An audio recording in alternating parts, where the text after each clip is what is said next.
Hola, buenas tardes, bienvenidos a todos. Gracias por participar de una nueva reunión del ciclo del Seminario de Historia y Libertad. Hoy tenemos la presencia nuevamente de un amigo, el que es Carlos Sabino, un conocido ya de hace más de 20 años. Carlos es escritor, es sociólogo de la UBA, recibido en la UBA hace algunos años. Es doctor en Ciencias Sociales por la Universidad Central de Venezuela.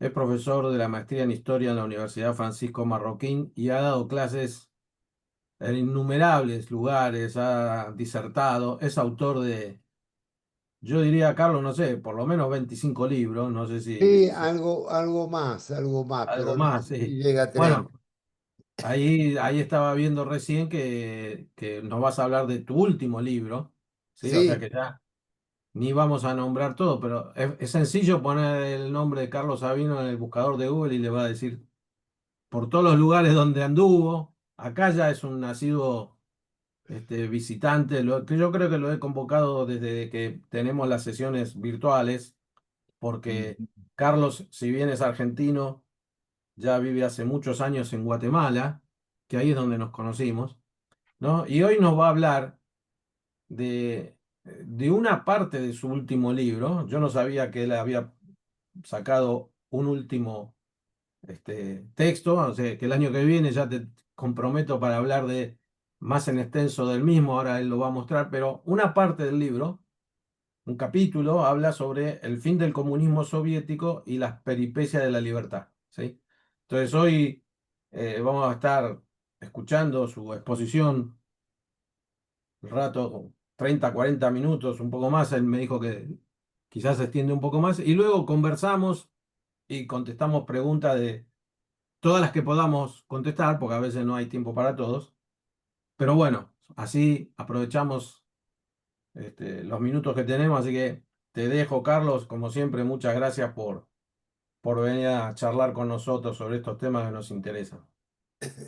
gracias Alejandro, es un gusto estar aquí contigo, un verdadero amigo, y con la gente de la Friedman Hayek. Mm, El tema que yo voy a tratar hoy, sí, les voy a mostrar la portada, después veremos la forma de... Este libro se publicó en Guatemala, ahí está. Y tiene un título provocativo, Basta de democracia. No vamos a hablar mucho de la democracia hoy, pero sí de la situación en que, de la libertad en estas últimas décadas. No es un libro histórico, pero el enfoque es histórico.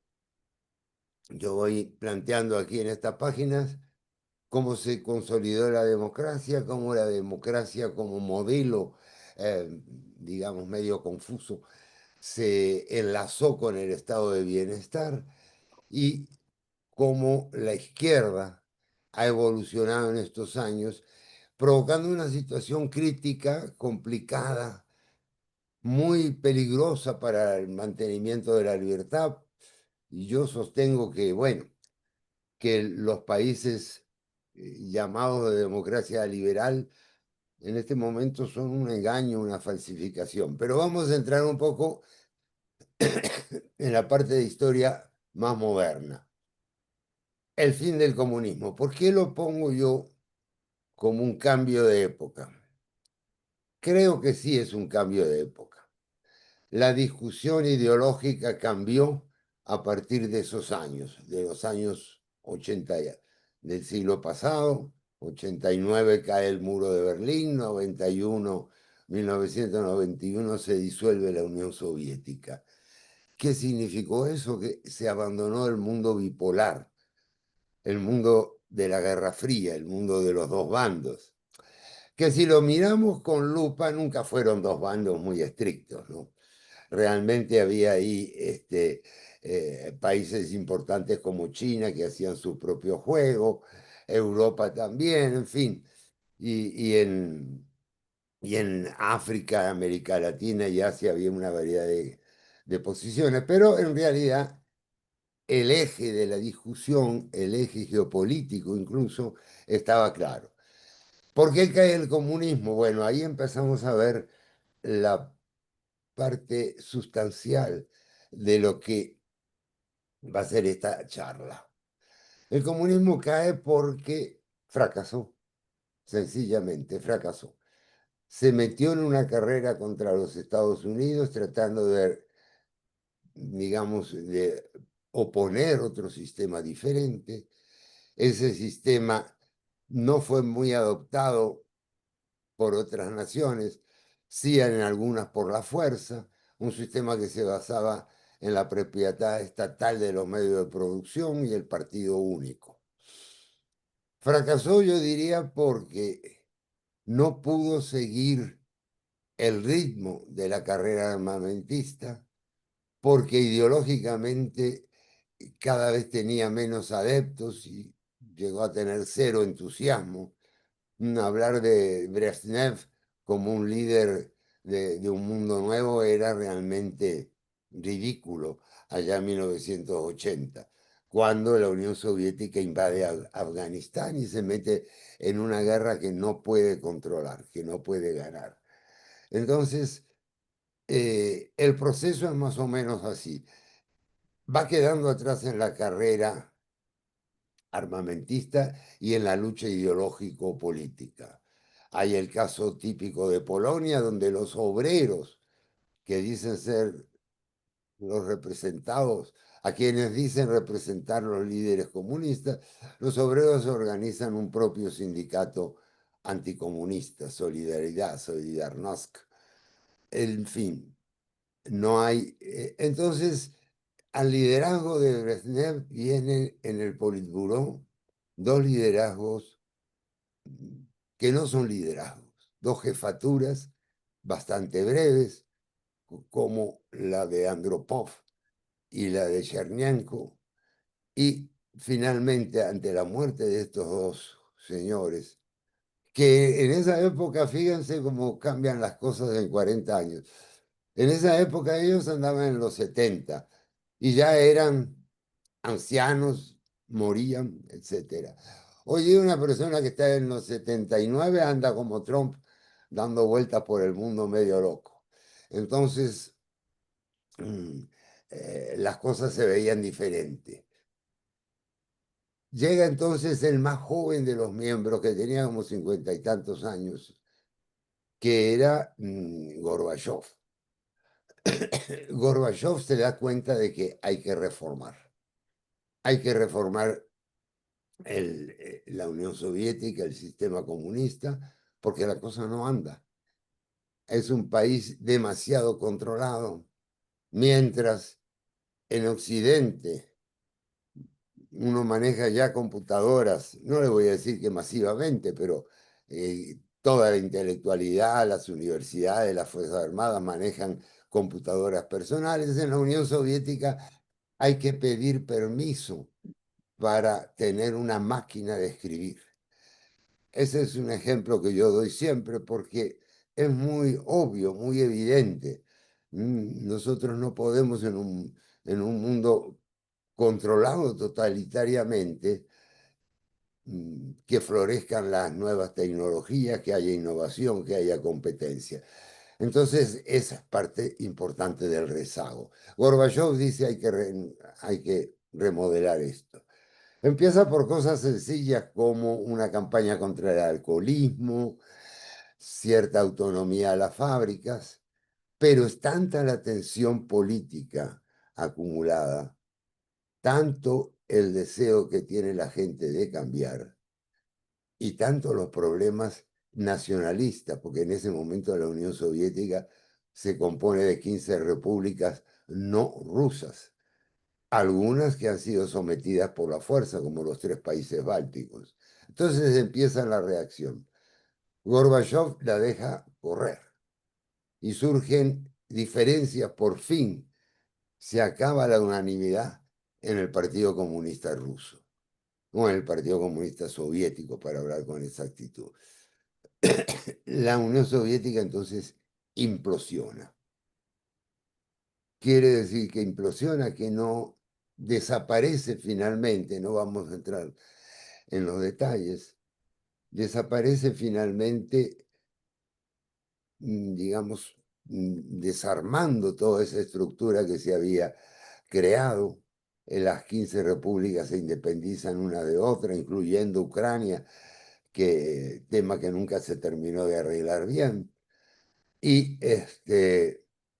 bueno, por fin ya no hay comunismo para exportar.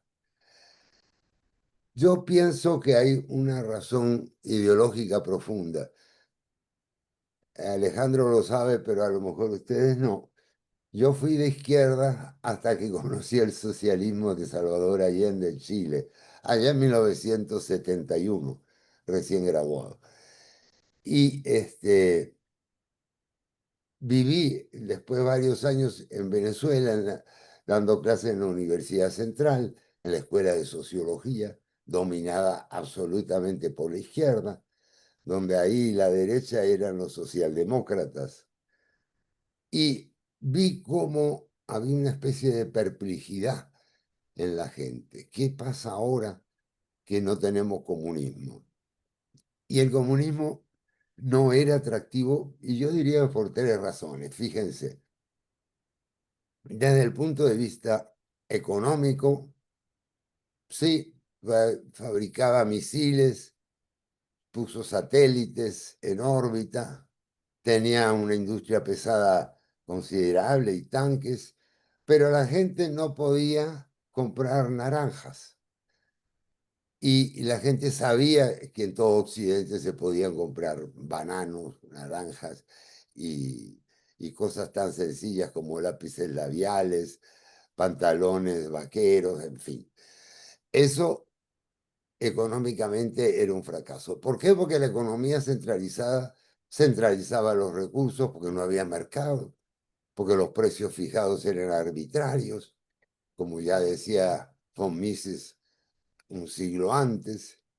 En fin, económicamente no era esa potencia que se imaginaba la gente que fuera, como allá en la época de Stalin y los planes quinquenales, la electrificación, la minería, el acero, etcétera.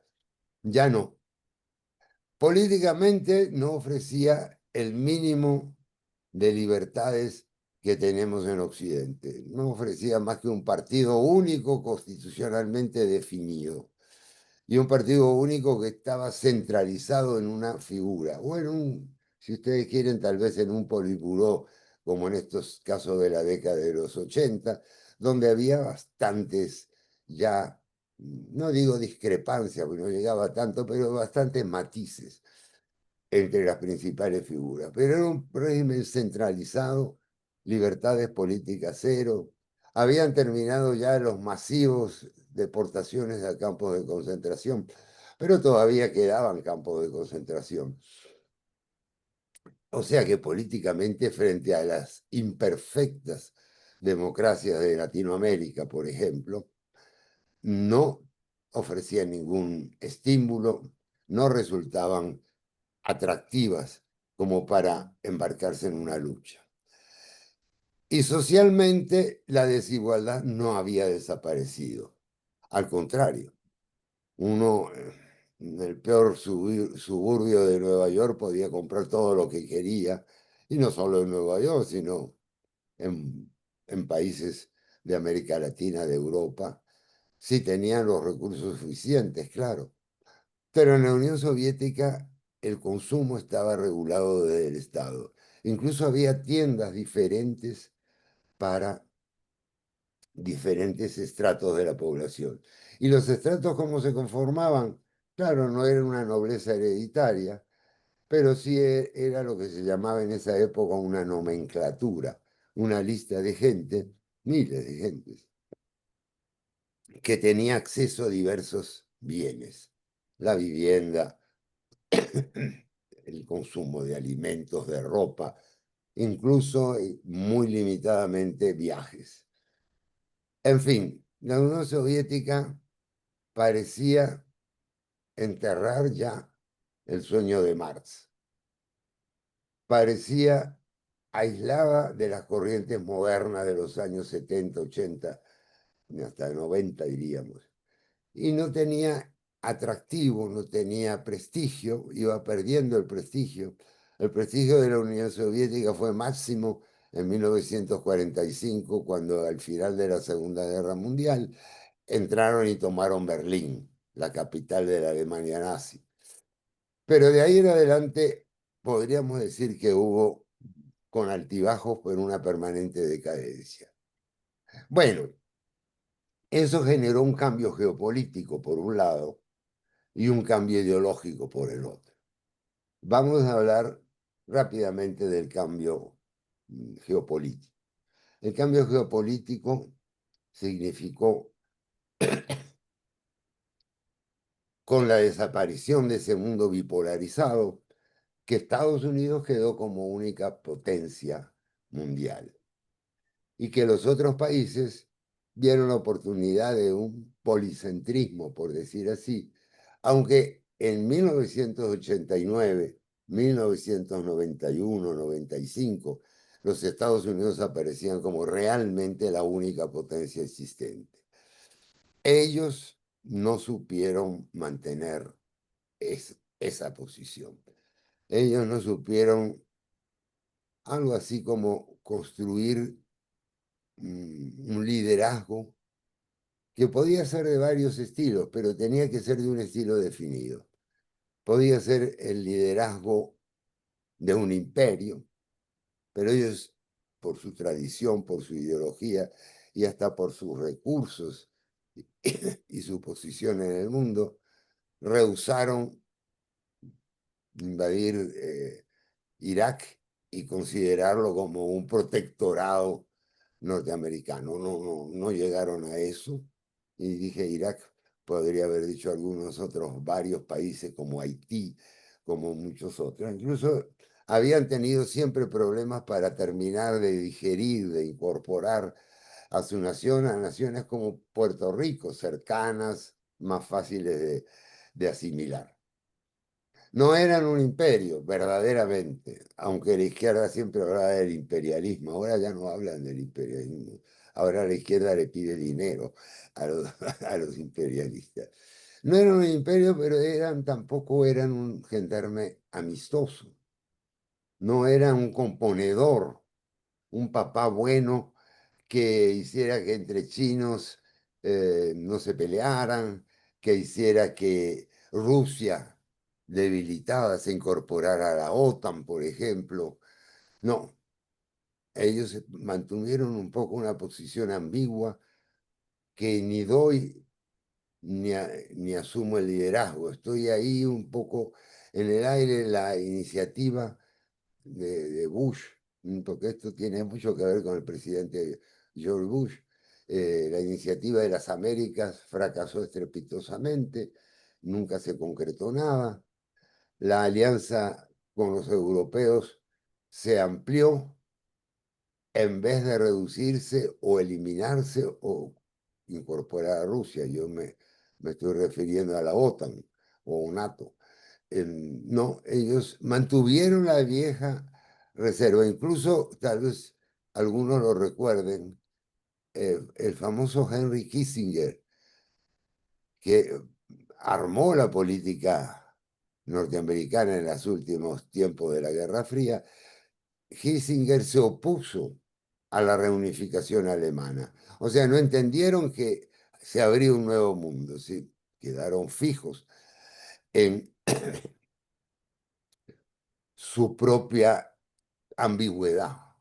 Una ambigüedad que se mostraba en cosas como esa que les decía de Irak o de Afganistán o de el Golfo. No absorbían otras culturas como hicieron los romanos o los chinos en diversas épocas, no tenían una armazón estructurada como tuvieron los ingleses en el siglo XIX y los franceses también en gran parte, no tenían colonias, no tenían protectorados, pero actuaban como si los tuvieran.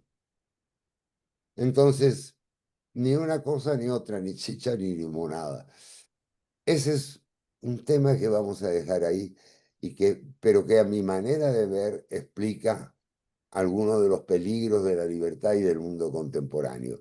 Y lo voy a dejar ahí en el punto en que se produce en el 2001 el atentado a las Torres Gemelas en Nueva York, dirigido por un grupo relativamente pequeño, Al Qaeda, de Osama Bin Laden.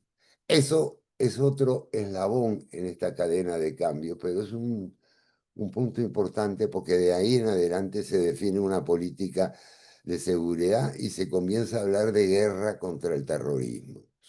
Déjenmelo ese punto por ahí, vayamos a lo ideológico. ¿Qué hacían las personas comunistas de corazón? Muchas de las cuales repudiaban a la Unión Soviética por su burocratismo, su lentitud, en fin, incluso por su expansionismo. Y no me refiero solo a trotskistas o maoístas, sino al izquierdista medio, por decir así, que en cada país se incorporaba al partido político más o menos de la izquierda radical y que todos tenían una base marxista. Bueno, esta gente se vio frente a un problema serio. Seguían odiando al sistema capitalista, colectivistas de alma, tribalistas, diría Hayek, mm, seguido por un espíritu donde querían que el Estado asumiese cada vez más funciones dentro de esa mentalidad y no tenían el modelo, el punto de referencia.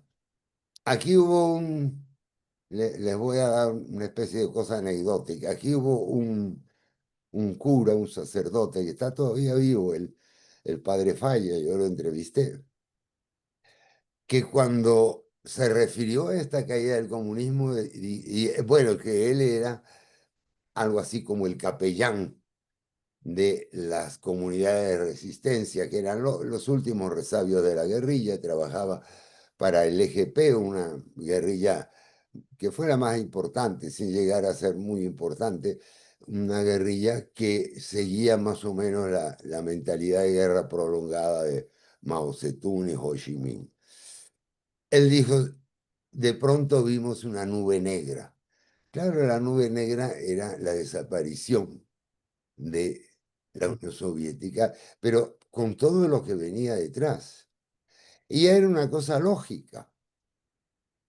Uno podía ser marxista, pero ¿qué pasaba con el proletariado y su lucha? Para que el proletariado era sindicalista, o en algunos casos no existía. Los franceses, un francés, André Gauss, planteó eso en un libro, Adiós al proletariado, porque ya la estructura de la producción no creaba ese proletariado macizo, uniforme, multitudinario que había en épocas de Marx, o que se estaba desarrollando en épocas de Marx. No, ya la línea de montaje no era el paradigma. La revolución proletaria, ¿qué revolución proletaria? La lucha de clases, ¿qué clases? Las clases estaban todas mezcladas, millones de gente trabajando en forma independiente. O sea que el mundo que conoció Marx, que siguió desarrollando un poco Engels y que se mantuvo más o menos incólume hasta después de la Primera Guerra Mundial, ese mundo ya no existía. Y ya todos los predicamentos de Marx no tenían aplicabilidad. Pero entonces, ¿qué hacer? ¿Cómo combatir al sistema? Yo creo que la gente de esta izquierda se definió, por un lado, más contra la opresión o la supuesta opresión y no contra la explotación económica, como decía el viejo Marx. No, ahora había que crear divisiones en la sociedad o exacerbar las divisiones, había que agudizar ciertos problemas para seguir la lucha contra el sistema. Y en el fondo crear un sistema parecido al comunismo. Yo diría que era un sistema mucho más parecido al fascismo que al comunismo. Cuba y Corea del Norte son comunistas. Pero Venezuela y Nicaragua, por ejemplo, que son países que yo conozco bastante bien, en realidad siguen más el modelo de Benito Mussolini que el de Vladimir Ilich Lenin. ¿Por qué? Bueno, porque dejan la ilusión de propiedad privada, crean una especie de clase capitalista de mentiritas o la absorben a los que hay y bajo el control del Estado. Entonces sí hay cierta flexibilidad en la producción. No está todo centralizado como en Cuba, pero tampoco es libre, ni siquiera esa libertad bastante restringida que hay en Estados Unidos o Inglaterra, ¿no? No es así. Entonces, esos regímenes reflejan un poco parte de esta ideología de la opresión. ¿Cuáles son las variantes que salen de esa izquierda? Bueno, por un lado, la apropiación del movimiento feminista, la apropiación de la lucha étnica, tratar de reflotar comunidades indígenas donde lo que hay son descendientes de indígenas. Y yo se los hablo desde un país que tiene 22 idiomas diferentes y donde a la gente lo que le interesa es producir y vender. Y no le interesa andar disputando el poder de los blancos opresores, porque aquí no hay blancos opresores, está todo bastante revuelto. Incluso entre esas 22 etnias, en un país tan pequeño que es menor en extensión que la tercera parte de la provincia de Buenos Aires. Esto tiene 110.000 kilómetros cuadrados.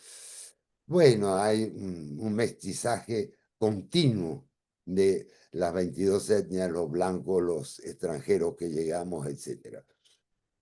Pero ese es el otro punto, el indigenismo que se reflejó en la composición de la Asamblea o Parlamento boliviano. Lo pudimos ver estos días, lo que siguieron los resultados. Entonces tenemos esos dos frentes, aparecen luego otros frentes como el tema de los homosexuales, la agenda LGTB, los woke, cuyo centro ideológico ahora está no ya en el proletariado alemán, sino en las universidades de Estados Unidos, porque esa es la pura verdad. Yo conozco algunos casos incluso de gente que no era de izquierda, fue a estudiar a Estados Unidos, sacó su máster, su doctorado y volvió como loco izquierdista. Izquierdistas procomunistas, pero no marxistas. O sea, ellos sí son marxistas para sí mismos, pero que no siguen para nada ni pueden seguir lo que planteaba Marx, porque es como plantear la lucha de Espartaco en el Imperio Romano. Claro, el Imperio Romano se basaba en la esclavitud en gran medida, pero ahora no hay esclavitud, entonces no podemos ser espartaquistas. Y por cierto, hubo un partido comunista espartaquista en Alemania ya en los años 20. Bueno, ese es entonces el cambio de la izquierda. ¿En qué se basa entonces esto? Que esos problemas, algunos que son reales, algunos que son sociales y no se pueden resolver políticamente, como el caso de la natalidad en China, esos problemas se politizan. Y politizarse quiere decir meter al Estado en el negocio. Si hay un problema familiar, interviene el Estado. Si hay un problema de discriminación de sexo, interviene el Estado. La ecología, la- el problema del medio ambiente, el Estado regula y controla. Entonces, si a eso le vamos a sumar, y aquí es donde lo del libro está bastante más desarrollado, pero aquí no lo puedo desarrollar. Si a eso le sumamos la enorme ampliación del estado de bienestar, que es en el fondo intervención del Estado en los problemas sociales, vamos a encontrar que lo que es la evolución espontánea de la sociedad, el orden espontáneo de la sociedad, va quedando a un lado digamos, con un Estado que interviene en la crianza de los niños, en las vacunas que te tienes que poner o no poner, en los medicamentos que puedes tomar, en fin, en las cuotas que se hacen para mujeres, negros, indios o lo que sea en cada país. Vamos a encontrar una intervención del Estado que bloquea la transformación social. Y digo bloquea porque, miren, para tomar el problema del feminismo, que es bastante anterior a esta época que estoy hablando, el papel de la mujer ha ido cambiando a lo largo de todo el siglo XX. La mujer ya en 1950 había un sector bastante amplio que ya estudiaba en universidades, que ya trabajaba. Y ese sector sí estaba en una situación, digamos, como de subordinación en muchas profesiones y casos. Pero a lo largo de la segunda mitad del siglo XX, eso fue cambiando, cambiando solo, pudiéramos decir, bajo el orden de los intercambios libres en la sociedad. Muchos empresarios empezaron a dar cuenta que tener gerentes femeninos era, pues, y muchas señoras se dedicaron a ser gerentes femeninos para romper con el viejo orden que la subordinaba. O sea, eso se estaba y se está cambiando naturalmente. Otra cosa muy diferente es imponer cuotas y decir tiene que haber 30 diputados y 30 diputadas. Cambiar el lenguaje. Esa es la izquierda que tenemos ahora. Una izquierda esencialmente fascista, una izquierda que tiende brutalmente hacia el totalitarismo. Y aquí voy a ir ya terminando. ¿Qué pasa con la guerra al terrorismo si la unimos a este estado de bienestar absorbente, expansivo, que durante la pandemia nos encerró en las casas? Una cosa que nunca hizo Hitler, que nunca logró hacer Stalin. No, no te puedes encerrar a todo el mundo en las casas. Aquí, gente como Fauci, gente como los gobernantes del Canadá, de Australia, de Reino Unido, de Argentina, lo lograron hacer. Y de muchos estados norteamericanos que se salvó un poco por su estructura federal. Esa práctica para mí es una práctica totalitaria. Lo pongo en la mesa para discutirlo y no hablo ahora de Trump, pero sí les puedo decir que liberales como Macron son en el fondo igualitos o peor que Stalin. Porque Stalin decía, esta es una guerra, esta es una lucha de clases, estoy eliminando a la burguesía como clase. Este señor no dice eso, dice, es por tu salud.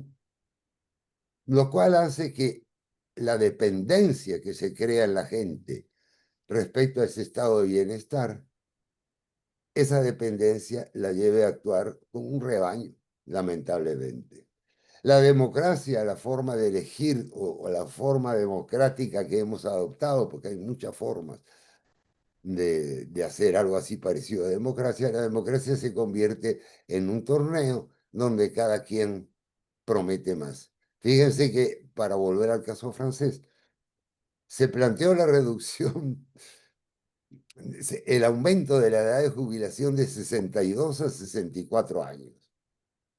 Lo cual es como decir, la mitad de la vida vas a pasar jubilado.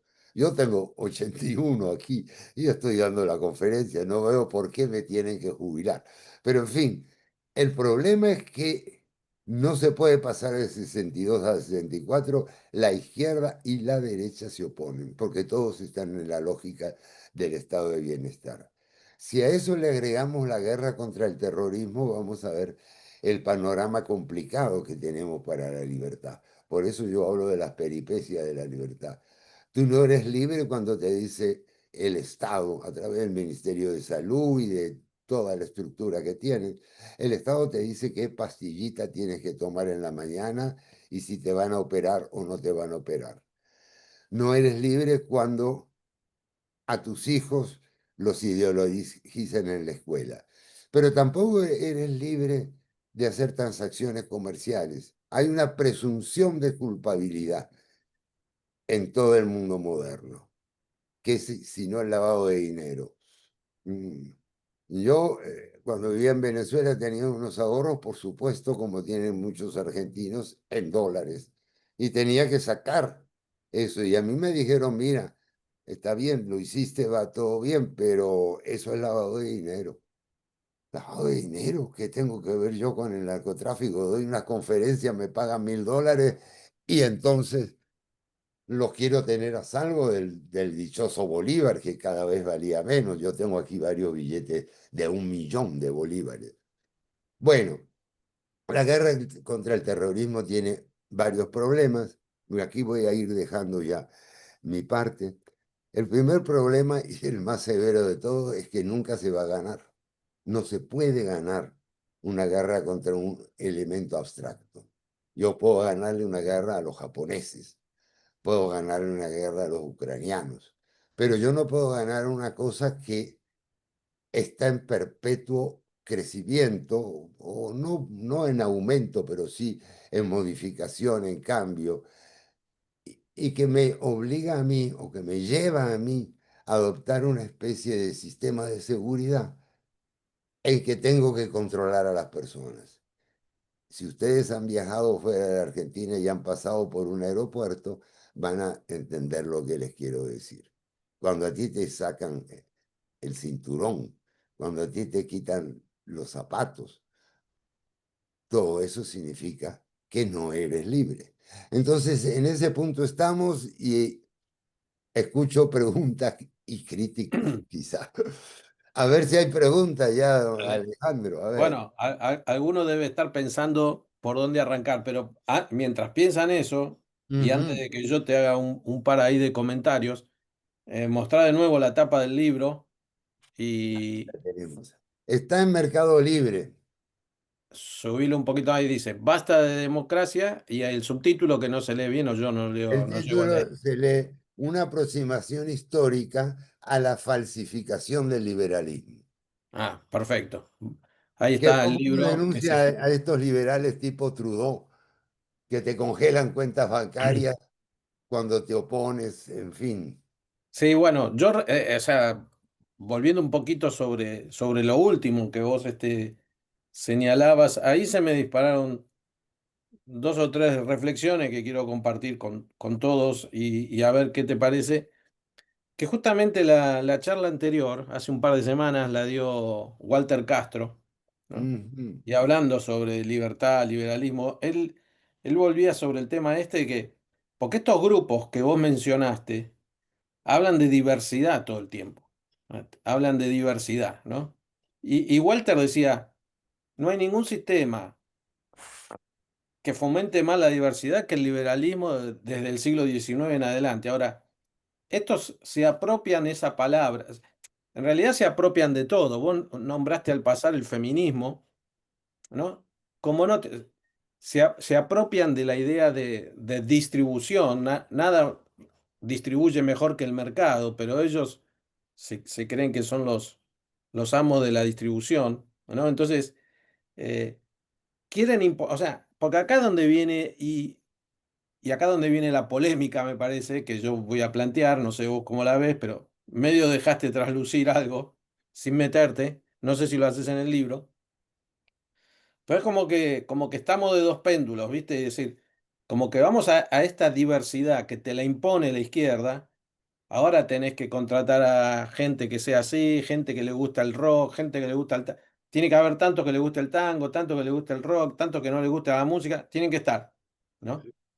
A pasar del otro lado, que es, bueno, si te gusta el tango y el rock, sos un enfermo mental, más o menos, ¿viste? Tenés o sea, si sos gay, tenés una enfermedad que te la vamos a tener que curar, ¿no? Es decir, como que viene bueno, el famoso el revolucionario y el reaccionario, ¿no?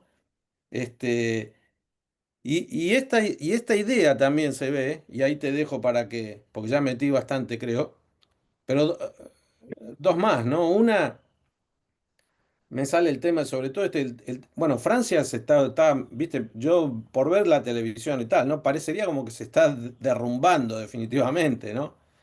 Con todas las cosas que le aparecen. Vos imaginate que si acá se metieran en un museo X a robarse las obras más cuantiosas, dirías muy bueno, es Argentina, está Milei, está Alberto Fernández, está Cristina, somos unos salvajes, o están todos entongados, ¿viste? Ahora, se les cae a pedazos del país, el presidente preso por esto, el otro por lo otro, etcétera. Pero al mismo tiempo, con esto que vos mencionabas, este problema que tienen con las minorías, con el Islam, con esta famosa, hay que aceptar a todo el mundo, hay que respetar la diversidad, y entonces ellos mismos castigan, y esto pasa en Europa, ¿no? En la comunidad europea, me parece, ¿no? Que castigan a sus propias hijas o mujeres porque se occidentalizan, ¿no? Entonces, bueno, hay que tolerar esto porque es la cultura de ellos. La cultura de ellos es maltratar a la mujer, pero al mismo tiempo son feministas. No sé si vos registraste algún movimiento feminista que salude a Corina Machado por el premio Nobel que le No, dieron. Yo no he visto, pero tampoco estoy todo el día en las redes mirando a ver si pasó, pero me parece que no pasó eso. O sea, este doble discurso, este doble sentido todo el tiempo, ¿no? claro, mira, Alejandro, es cierto. Y el viejo discurso marxista no era de doble sentido. Sí, tenía sus graves contradicciones o problemas, pero esto sí es mucho peor desde el punto de vista de la coherencia. Por lo tanto, es mucho más débil. Ahora, yo te diría que sí, que la humanidad tiende a trabajar como péndulo, ¿verdad? Y seguramente y pasa de un extremo a otro en todos los niveles. Incluso no solo la humanidad, así como cosa abstracta, sino la gente que uno conoce, ¿verdad? Que de bebedor impenitente entra a Alcohólicos Anónimos y no tolera ni una gota de alcohol en el jarabe para la tos, cosas así extremas. Entonces sí hay algo de esto. Y lo que estamos viendo es una reacción. Ahora la reacción es confusa también. Es confusa porque del extremo conservador de una época se pasa al otro extremo y se vuelve ahora a qué. Vamos a decir, vamos a dar un ejemplo. Cuando yo era muchachito, en la Argentina la homosexualidad estaba castigada con cárcel, el adulterio femenino con cárcel.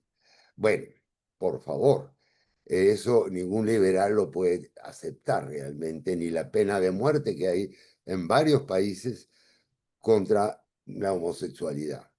Ahora, que me vengan a imponer que a niños de 8 años les quiten el pene porque se sienten mujeres en una operación hecha por adultos, bueno, eso yo no lo acepto.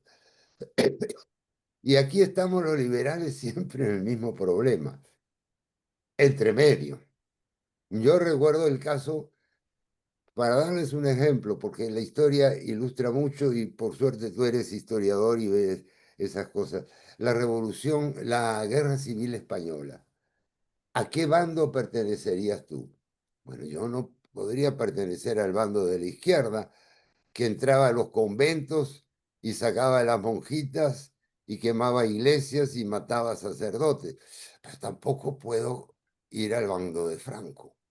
Esa fue la tragedia de alguna gente como Ortega y Gasset o Unamuno más a la derecha. Pero esa fue la tragedia de ellos, la tragedia de los liberales.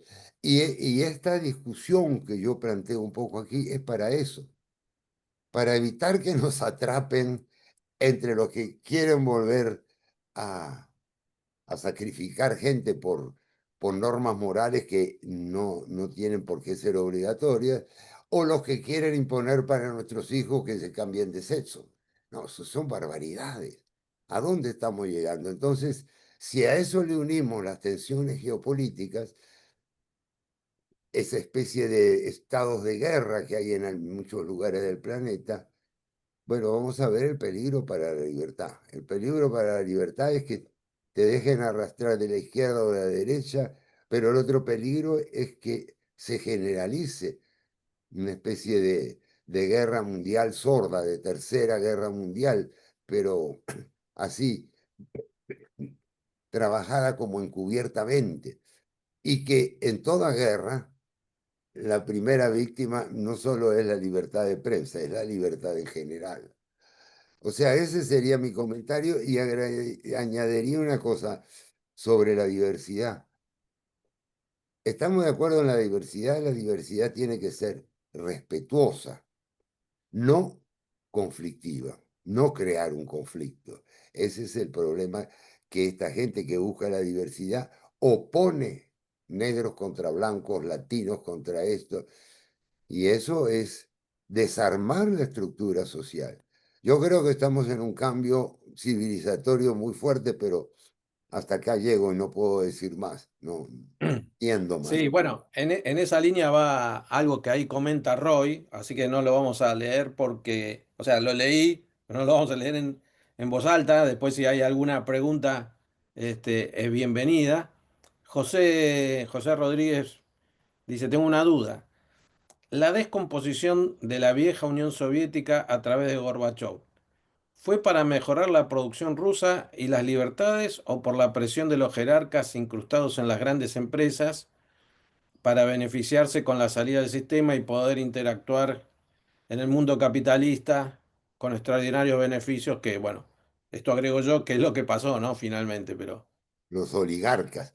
sí. Mira, yo creo que, bah, a pesar de lo que hablen contra Gorbachev los rusos, pues los rusos dicen que odian a Gorbachev, me lo decía un embajador que fue embajador allá, un embajador argentino.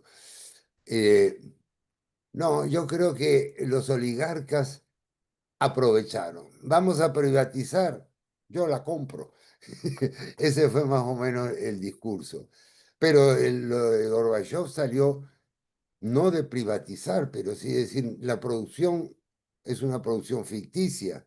Se producen tantos pares de zapatos que la gente no compra porque son malos, pero no hay de los números tal, pero sí el jefe de la fábrica dijo que había que cumplir la cuota. Entonces la cuota se amañaba de mil y una maneras y la economía no prosperaba así. Era terrible para el consumidor final. Entonces Gorbachev vio eso y dijo, bueno, yo no puedo competir contra la República Federal Alemana si para ellos comprar un carro es la cosa más sencilla y esta gente no puede comprar ni frutas. O sea, en mi opinión, pero esto no soy especialista en ese tema, o sea, no tengo documentos, pero en mi opinión era una idea de salvar la Unión Soviética, salvarla porque se estaba hundiendo, reformarla para que pudiera florecer. Y con eso, vamos a decir, eh, mantener un cierto estatus como potencia, lo cual implicaba también enfriar la carrera armamentista, porque no podemos correr al ritmo de los gringos. Esa era la cosa. Entonces, yo pienso que Gorbachev hizo lo que podía, se le escapó la cosa de las manos, sí, se le escapó totalmente, porque el país tenía demasiada tensión. Es como yo digo, sopla el viento fuerte y tú quieres abrir un poquitito de la puerta y empiezas a abrir y vuela la puerta. El viento te lleva adelante porque el viento es muy fuerte. Esas eran las tensiones acumuladas y explotaron por la vía más obvia del nacionalismo. No sé si alguien recordará la cadena humana que hicieron los lituanos, una cadena humana que iba por todo el país pidiendo la independencia. Claro, pues Lituania había sido un país, había sido parte del imperio zarista, había sido luego un país independiente, sometida luego por nazis, por soviéticos y nazis, y nunca respetando su integridad territorial. Ahora, para hablar de vuelta de los lituanos, no sé, no conozco el detalle, pero ahora lo que pasa con los lituanos es que durante un tiempo por lo menos persiguieron a los rusos que estaban en Lituania. Es lamentable, pero la cosa funcionó así. Ahora, sí, sobre la intención de Gorbachev, les digo, hasta aquí llego yo. Creo eso, pero tendría que tener más pruebas. Bien, ahí ahora Roy sí hace una pregunta, voy a tratar de resumir. Cualquier cosa, Roy ahí escribe de vuelta y me dice si le acerté, pero creo entender, porque es una pregunta que suele aparecernos cada tanto en estas charlas, ¿no? Que es esta confusión entre libertad y democracia, ¿no? Eh, y este tema, al menos en la Argentina, pero seguro que en todo el resto del mundo es así, es decir, bueno, finalmente vota la mayoría, pero la mayoría no sabe ni lo que está votando, ¿no? Entonces, dice, la democracia es un medio para algo que sería superior, dice. Si vos ves que hay otro sistema que podría ser mejor al que existe, ¿cómo se resuelve esto de... Porque es esta cosa que vos señalás, ¿no? Decir, bueno, y yo lo discuto, lo hablamos mucho acá, decir, bueno, si vos estás...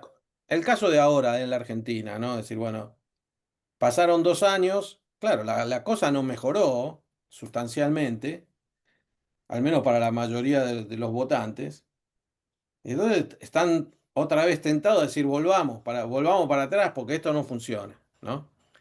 Entonces, claro, si vos tuviste de 80 años recibiendo determinada información, la lógica para cualquier información que recibas, es apegarte a ella, porque hay un concepto, ¿no? Esto que es desaprender. Es mucho más difícil desaprender algo que vos tenés muy aprendido que aprender Sí, algo nuevo y dejarlo totalmente. atrás.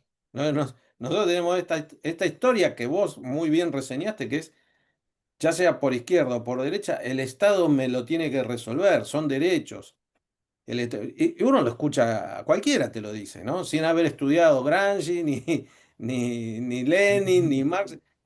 No, bueno, el Estado me lo tiene, porque yo tengo este derecho. Acá hay un tema muy candente y muy sensible, ¿no? Y hasta yo tengo cuidado al mencionarlo, que es el tema de las pensiones por gente con discapacidad, ¿no? El drama de ese tema, de gente que nació con enfermedades que ya las traen desde la cuna, lamentablemente, otros que tuvieron accidente y tal, y que sus gastos médicos son enormes y no los pueden sostener, y entonces está el Estado ahí para ayudar.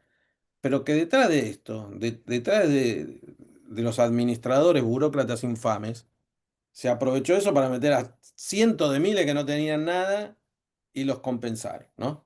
Entonces, cuando vos vas a venir a hacer esa limpieza, es un drama porque por lo general tocas a gente que realmente tiene esa problemática y tiene que ser ayudado, ¿no? Ahora, no voy a entrar en el debate filosófico si igual eso lo tiene que hacer el mercado o no, pero existe toda esta visión, ¿no?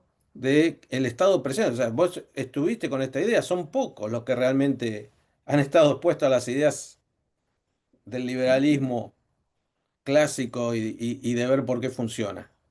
No, Alejandro, y es que crea un círculo de dependencia, que el Estado me lo tiene que resolver, como tú bien dijiste. Ahora, yo no soy un fanático de decir que todo el mercado lo puede arreglar todo. No, hay cosas que no las va a arreglar el mercado ni el Estado, hay cosas que...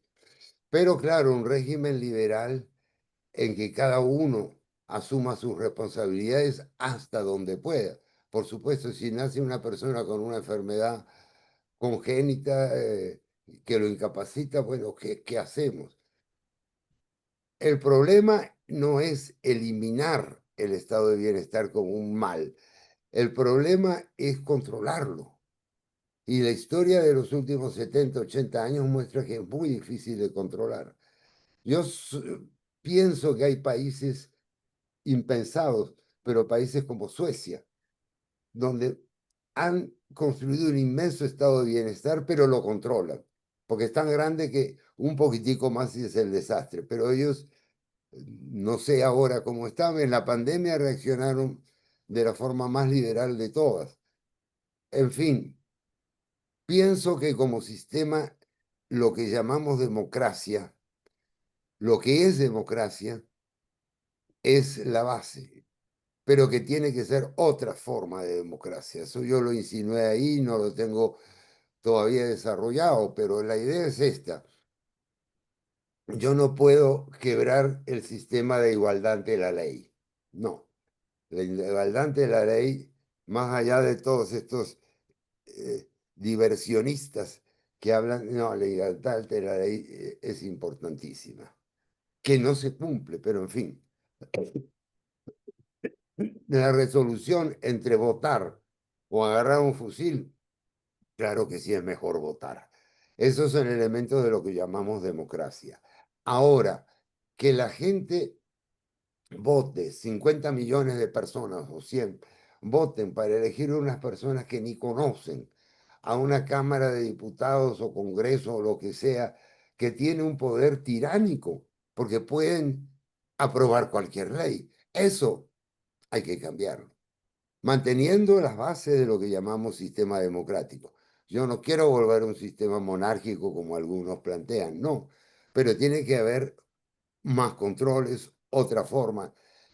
La libertad de prensa era muy fácil de mantener allá en 1880. Tú tenías periódicos impresos. Ahora, ¿dónde está la libertad de prensa cuando te cierran páginas porque hay mensajes de odio? Les voy a contar un tema. Yo para el Marroquín, para el año próximo, planteé un seminario que fue aprobado, que era las guerras mundiales. ¿Vamos a una tercera guerra mundial? Bueno, las redes sociales bloquearon la propaganda. ¿Por qué la bloquearon? Porque hablaba de tercera guerra mundial. Hay derecho a hacer eso. Entonces, a ver, yo como hablamos ahí de la gente de la universidad y me dijo, mire, está bloqueado. Bueno, yo le cambié el título, se lo cambié y ahora creo que está funcionando bien. Pero eso no es libertad de prensa. Pues estoy proponiendo un seminario de nivel posgraduado sobre una posibilidad. Habrá una tercera guerra mundial. Nada más no estoy favoreciendo a nadie. Plaf, el mensaje de odio. Entonces, esos problemas también de la robótica, la inteligencia artificial, etcétera. Pero sí, yo no creo que se pueda buscar otro sistema que no sea basado en las votaciones y en la igualdad ante la ley. Pero sí tiene que haber pesos y contrapesos. Lo que crearon los padres fundadores de los Estados Unidos allá en 1780, eso ahora es insuficiente, el mundo ha cambiado. Así como ya no podemos ser marxistas por revolución proletaria, tampoco podemos conformarnos con esos checks and balances, porque está todo copado por la política, pervertido, y donde se va creando eso que llaman la casta, la clase, un sector de profesionales que manejan los países, hasta que cometen errores. Y ahí empiezan las crisis. Estamos en esa época, han cometido errores. Los países están endeudados a un límite por ese estado de bienestar, a un límite que es inconcebible. Y de vuelta el ejemplo francés. Y el ejemplo norteamericano no se nota, pero sí Estados Unidos está. Si no existiera el dólar, sería, su moneda se estaría devaluando implícitamente. El oro está llegando a un precio de $4.000 la onza. Cuando en época de Nixon, donde ya no estamos hablando de Jefferson, estamos hablando de Nixon, valía $37 y ahora vale 100 veces más. No es que el oro vale 100 veces más, es que el dólar vale 100 veces menos. Bueno, y de hecho por eso Nixon tuvo que salir de la convertibilidad, digamos, porque ya el gasto era estratosférico. Ahí, creo que fue en el año 1971. Y vos, fíjate, es Sí, interesante esto. Es decir, en los países más pobres se siente más, ¿no? Y por caso. También que la Argentina es un caso medio excepcional, ¿no? Porque cada 2 años que hay una elección parece que todo el sistema va a colapsar o se va a ir al estrella. Es como que te estás jugando entre blanco y negro, ¿no? O sea, cada 2 años. Entonces, acá nosotros también tenemos otro caso que, digamos, tendría que invitar a un politólogo para que nos hable de eso. Quizás Constanza Macina sería una buena candidata para hablar de esta cuestión si hay otros países, no sé si vos, Carlos, conoces, que cada elección es como vida o muerte. O sea, no es cuando se elige al presidente, por lo general es cuando se elige al presidente. Pero acá es cada 2 años, pasa, y encima ahora, como si esto fuera poco, los gobernadores de las distintas provincias tomaron la costumbre de desdoblar las elecciones. O sea, este año tuvimos 15 elecciones distintas. Entonces, cada elección es un drama, es una tensión, es ver, salvo que sea una provincia muy pequeña que no afecta mucho. Entonces, estamos en esta situación de, es casi a todo o nada. Digamos, los otros países, el caso más también cercano a nosotros, que puede ser el de España. España es igual o peor que nosotros, nada más que está dentro de la Comunidad Europea y recibe. Y Estados Unidos, otro tanto, nada más que ellos son los que fabrican los dólares, que son los que requeridos en todo el mundo por ahora, ¿no? Esa es la Por ahora. diferencia.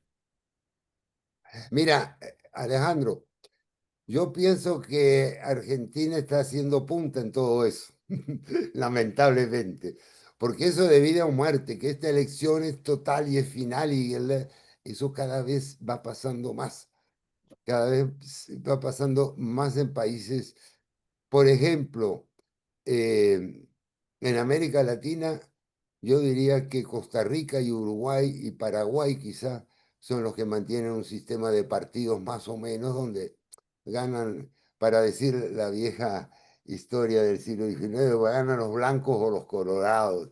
Y si la próxima elección los blancos estuvieron mal, van a ganar los colorados de esta. Esos son 4 o 5 países que están así. Guatemala era así hasta hace poco, pero cada vez la próxima elección en Guatemala es decisiva, terrible, blanco-negro, pero ni siquiera hay blanco ni negro, dos polos que no sabemos, ni hay personas para nombrar. O sea, es terrible eso. Y Estados Unidos es el que marca la pauta, cada elección es decisiva. ¿Qué hubiera pasado si ganaban los demócratas? Horror. ¿Y ahora qué hubiera pasado que ganó Trump? Horror. En eso estamos. Eso indica que el sistema no funciona. Yo no puedo hacer un análisis politológico muy... Pero si el sistema democrático es un sistema para negociar las diferencias tendrían que ir reduciéndose en alguna medida o por lo menos estabilizándose, pues las diferencias van creciendo. Entonces, ese es uno de los temores que me impulsó a mí a dejar mi trabajo de investigación histórica y ponerme a escribir este libro. Yo creo que ya vamos llegando, Ale, al Sí, final. y Sí. seguiríamos, ¿no? Porque se me Ah, ocurría esto para... ahí brevemente la última para que vos, yo suelo mencionar, decir, bueno, lo que pasa es que el sistema funcionó extraordinariamente bien para salir de las monarquías absolutas hasta, desde, no sé, desde 1750 para salir de esa situación, hasta el año, no sé, 1930, 1940, ¿no? Correcto. Y funcionó 200 años, que funcionó muy bien. Ujú. Nada más que como vos bien dijiste a lo largo de toda esta charla, el mundo es totalmente distinto, ¿no? La gente, los jóvenes, yo hablo con los alumnos, tienen otra visión, tienen otras conductas, fueron criados de otra manera, con otras tecnologías, etcétera. Entonces, pretender que un sistema que fue pensado para sacar privilegios a unos pocos e igualar, creo que igualó muchísimo hasta Y bueno, 1950, 1970. Ahora, el tema es que el mundo cambió, pasa esto de las expectativas que también siempre mencionamos, que las expectativas han subido. Hoy la gente no se conforma con comer. ¿Ves?